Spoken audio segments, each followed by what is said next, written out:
How's it going, everybody? It's Carpo here. I'm making a video about Kratom again. Haven't made too many of those lately, but in this video I'd specifically like to address not just Kratom haters, as some people may label them, because I don't really see anybody as a Kratom hater, but my encounters with people who have an issue with Kratom or have an issue with an addiction from Kratom. And some of them tend to lash out and be quite vocal about their dislike of Kratom. And over the years, as I've made several videos, most of my subscribers know that I've made videos about Kratom for the past, 4 or 5 years. I've been fascinated with it for a long time, but I didn't really start making videos, it was a few years back, but it was well before I was ever a vendor. It was actually something that, as an herbalist or someone who is fascinated with herbs and who's always tried to learn about the body and the mind and how these things interact, I've learned that we're very limited on the knowledge we have.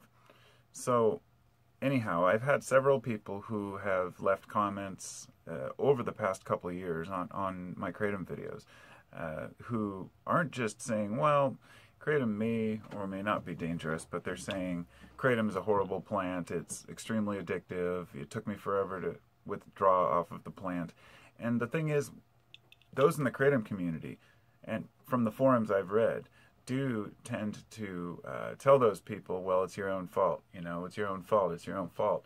And the thing is, I'd like to address it, and I'd like to be fair and say, look, what it is we all have different bodies, we have different compounds, different chemistries, different diets. We all react to herbs differently and medicines. We know this. The only thing we can go by with Kratom, when it comes to Kratom, as far as efficacy and safety, is the historic use, because there's not a lot of long-term research to say, well, will it cause cancer? Will it cause us any problems in this way or that way? So I'm not doubting that there may be dangers down the line that we might find. And I'm also not doubting that a person can become very addicted to it.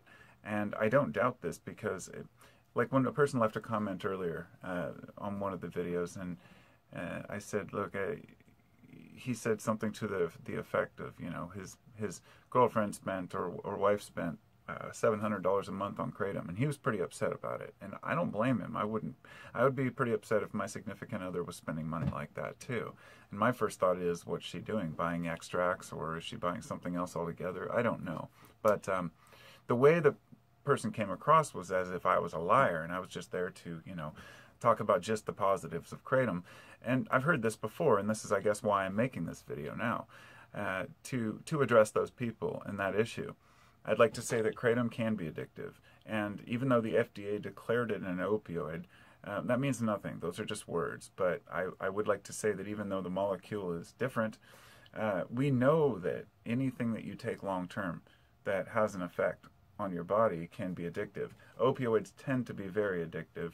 Therefore, Kratom, since it's similar in nature in the way that it interacts, we know that it can have similar effects. Now, I wouldn't go as far as to say that, like, when you quit heroin and you have extreme withdrawals, quitting Kratom would likely be nothing like that. But it depends on the dose a person's taking, and that's the thing that a lot of folks don't want to address. People are kind of embarrassed if they take large doses, and some people take an ounce, 2 ounces a day, or more. I don't know exactly. The most I've heard of people taking is, a lot of people say they take up to 20 grams at a time, which is an extreme amount. Now, for me personally, I've been taking Kratom for about 8 years.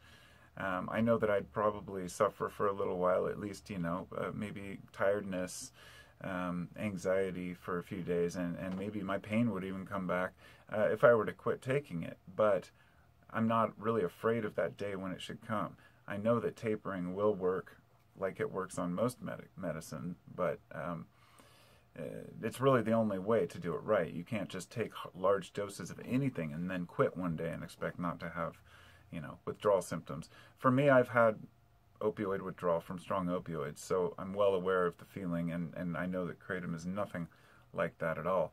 But like I said, each person is different, and I can't, nor can anybody in the Kratom community, so-called, tell someone else that their experience is not valid. and that their withdrawals aren't as extreme as they're saying, or they're not having these problems. Some people have very addictive personalities. The way our brains interact, our dopamine, serotonin, norepinephrine, acetylcholine, the different compounds for pleasure, for reward seeking, for sleep, for wakefulness. It's fascinating the way they all work together. But it turns out, some studies have shown, if you have higher levels of dopamine, it might mean lower levels of serotonin, and vice versa.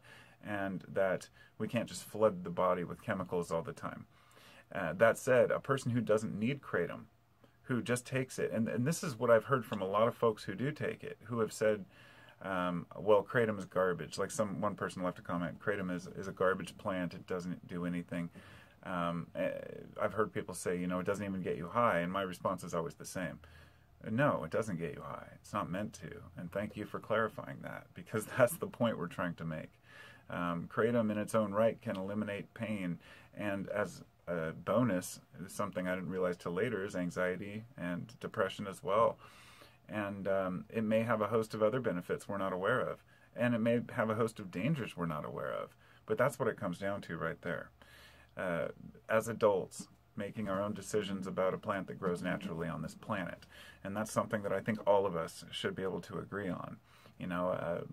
Whether you support government telling you what you can and can't consume or not, the one thing that I think we should all be entitled to is freedom to explore our own minds and bodies to see what works for us. Some people trust their doctors a lot. And the pharmaceutical industry is so corrupt, as we know, but people still want to believe that they can trust their doctors. Now, I've read several articles from doctors and about doctors about this issue. I found out that doctors have the highest suicide rates of any profession. This was, I think, more recent research they found out, because farmer suicides are very high. Police, military suicides are very high, but they're all beat by doctors. Something like 35 to 40 per, 100,000 doctors. It's a very high rate, and like 3 times more than the national average. And the reason, of course, people may think, well, they're seeing all this, death, and no, the doctors are just forced to work long hours. They're pushed through their schooling, and by the end of their third year, they're just exhausted. And, it's not their fault. There are a lot of good doctors who mean well and want to do good for their patients, but you can become cynical, and it's very difficult when they're researching their meds to actually do a lot of research on natural herbs and remedies. So the average doctor will just kind of laugh at a person, like, oh, taking herbs. Not all doctors are that way, and there are, of course, holistic, medicinal healers and all different types of, herbalists, but I'm very wary of, because a lot of people do make a lot of crazy claims. I was doing research earlier to find out exactly what I can say as an herbalist to people when they ask me. And I'm glad to know that I can tell a person, well, this is what has worked for me, and here's some research to point to this herb in this, trial. But you can never say, of course, this will help with your condition or this will heal you.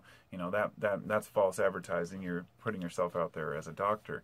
But my point being, people are afraid to even give advice to someone online who says, hey, can I take this herb for this? And I'm like, well, I've got to walk carefully around that. You don't want to give anybody bad advice. And me, as a person who people look up to somewhat in the Kratom community through the past videos I've made, I want to be responsible. And I don't want to just make a video praising Kratom as the greatest plant that ever was. But also, this is no time to talk bad about Kratom, of course, because the FDA and DEA have their eyes on it. But that's the thing. It's never a good time to talk about the negative side effects of a plant or a drug. Any time is a good time. Anybody who's taking it needs to know that it has the potential to be addictive, and that addiction may be difficult for some people to break, a lot more so than other people. And if you're going to try Kratom, you might want to ask yourself exactly what your interest is in taking it. If you're just taking it to get high, don't bother. If you're taking it because you have pain, it may or may not help for your type of pain, but it's worth a shot. If you're taking it for withdrawals, in my opinion, there is very little to show that Kratom would help a person who's, say, coming off of just quitting heroin or extreme OxyContin habit or whatnot, but or fentanyl. But it's more like when people that I've talked to who have eased themselves down off of Subutex or whatnot, which can be even stronger. Won't even go into the different opioids, because then that's the problem. The FDA is pushing all these alternative, solutions to the opioid crisis. Here, take more opioids, and I know how strong that stuff is. I had a friend that was taking Subutex, and I've tried it, and it's amazingly strong. I think I took a quarter of one because my back pain was so bad one day, and it was the worst decision I ever made. I was up all night scrubbing, and then I was puking all day the next day. They're very strong. He weaned down to like a 16th of one by the end. Excuse me. So, my point is that these strong opioids that are being recommended by these doctors are the best they know. It's not their fault. That means it's up to us as a community to come together and share our experiences with these plants, especially Kratom in this instance.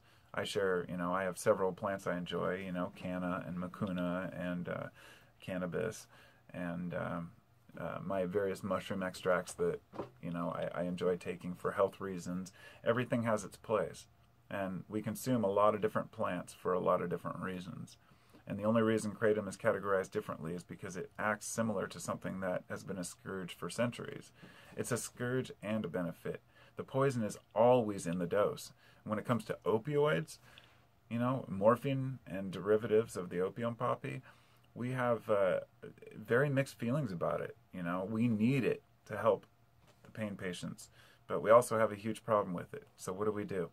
And so the only way that a lot of people have found a solution is to try to find a holistic type alternative, and Kratom's helped them. So in essence, to wrap this up, what I'm saying is that Kratom can be addictive for some people, and it's highly recommended. The idea that less is more is very true, and it's something that I've found over the years to be very true. For me, taking more than 4 or 5 grams has diminishing returns, and that's my personal experience. But everyone's brain chemistry, body chemistry is different. A lot of the serotonin and dopamine is produced in the gut. The way your body reacts to Kratom is completely different and unique to you and your own biome, microbiome within your body. And we're learning more about that every year too, and I'm working on some research in that realm, and it's pretty fascinating, the way the bacteria interact with our bodies. So the brain and the body are connected through the vagus nerve, and that travels down the spine, down to the stomach, and it's really interesting to learn these things about these plants and how they actually affect the body, but we're still very limited in scope of Kratom, for example, and so I can't sit and tell you that it's completely safe. Nobody can. But my piece of advice to anyone who is taking it, who does have pain, or needs it for anxiety, depression, whatever you might find a use for it, be careful. Try to minimize the amount you take, and take breaks if you can, and be aware of your own body and your own symptoms. Everybody has to gauge this for themselves, but we're all out here together, and we have to be the doctors for each other. I know any doctor out there would probably cringe to hear that and say, oh, people thinking they're doctors. I understand that, but a lot of us as individuals, we may not know as much as a doctor about many conditions. But as a whole community coming together with thousands of people on the web talking about one subject, you can get it's almost like a gold mine for pharmaceutical companies to come and say, look at all these people willingly giving their own research up. And I'm sure that they scour the internet looking for the forums about their medicines to say, oh, look, this person said it cleared this up. Let's go ahead and market it for this. And they've been marketing this stuff to us, for every manufactured type of disease and real. And so that's for another video altogether. I just wanted to clear up the Kratom thing.